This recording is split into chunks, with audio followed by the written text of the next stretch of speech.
Սյունիքի սահմանային գյուղերում երրորդ շաբաթն անընդմեջ կրակոցների մասին հաղորդումներից հետո այսօր նաև Գեղարքունիքի Վարդենիսից են հաստատում մի քանի օր է դարձյալ ադրբեջանական զինուժն ակտիվացել է։ Տարուց ավել երևի կրակոցներ չենք լսում, եթե լինում են շատ քիչ հազվադեպ, բայց այս վերջի շաբաթվա մեջ, 10 օրվա մեջ երևի հաճախակ են լսվում գյուղացիների պնդմամբ, մեկ լսում եմ։ Վարդենիսի կազմում ընդգրկված կութի վարչական ղեկավար Գրիգոր Ավագյանն Ազատությանը հայտնեց միայն ձայներ են լսում։ Պաշտոնյան սակայն շեշտեց, թե կրակոցները գյուղի ուղղությամբ չեն։ Գյուղի ուղղությամբ կրակոցներ չէ եղել, գյուղում վնասված ինչ-որ շինություն կամ անասուն կամ բնակիչ մանավանդ չի եղել, վիրավորումներ չի եղել, նորմալ է ամեն ինչ, բայց կրակոցներ երբ միշտ դիրքային կամ չգիտեմ, լսվում են։ Ըստ Ավագյանի, կրակոցները միայն գիշերային ժամերին են հնչում։ 2 օր առաջ կրակոցները լսելի են եղել նաև Տավուշի մարզի սահմանային Մովսես գյուղում, դրանք վարչական ղեկավարի խոսքով անհայտ ուղղությամբ են եղել, վնասներ չկան։ Կրակոցները լսվել են,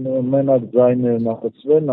անհայտ ուղղությամբ, կոնկրետ նշանառու կրակոցներ չեն եղել, ոչ մի վնաս չի եղել, ոչ սահմանի դիրքերի ուղղությամբ, ոչ գյուղի ուղղությամբ։ Արդեն 20 օր է կրակոցները չեն դադարում Սյունիքի մարզի 2 սահմանային Խնածախ ու Խոզնավար գյուղերում։ Խնածախի վարչական ղեկավար Սեյրան Միրզոյանի խոսքով վերջին շրջանում փոքր-ինչ նվազել է դրանց պարբերականությունը։ Ձայները լսում են, ճիշտ է, մոտիկից չի, ունեցել չի որ հեռվից, ամենակարևորը որ դեպի գյուղի ուղղությամբ չի։ Ոչինչ էսի։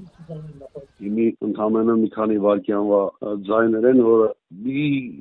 10-15 փամփուշտի ձայն մինչև 20 մետր կար։ Օրեր առաջ մարտի 31-ին Խնածախում կրակոցներից բնակելի տներից մեկի պատուհանն ու պատն էր վնասվել։ Պաշտպանության նախարարությունը միայն այդ ժամանակ հայտնեց Սյունիքում կրակոցների մասին։ Ռազմական կառույցից հիմնավորում են, հաղորդում են միայն այն խախտումները, որոնք ուղղված են Հայաստանի տարածքին, նպատակային ու թիրախային են։ Այս նույն ընթացքում Ադրբեջանի պաշտպանության նախարարությունը պարբերաբար հայկական կողմին է մեղադրում իր դիրքերը թիրախավորելու համար, ինչը Երևանը կտրականապես հերքում է։ Անցած շաբաթավերջին էլ Ադրբեջանի պաշտպանության նախարար Զաքիր Հասանովն անդրադառնալով իբրև ադրբեջանական դիրքերի կանոնավոր գնդակոծություններին, զինվորականներին հանձնարարել էր պատրաստ լինել ցանկացած սադրանքի օպերատիվ արձագանքելու համար։ Հերքելով Բաքվի մեղադրանքները հայկական կողմը պարբերաբար հիշեցնում է հրադադարի խախտման հետաքննության համատեղ մեխանիզմ ստեղծելու առաջարկը, որին Ադրբեջանի իշխանությունները մինչ օրս չեն արձագանքել։ Ռազմական կառույցը նաև հայտարարում է, որ պատրաստ է հետաքննել հրադադարի խախտումների մասին Ադրբեջանի հաղորդագրությունները հիմնավորող փաստերը, դրանք Երևանին փոխանցելու պարագայում։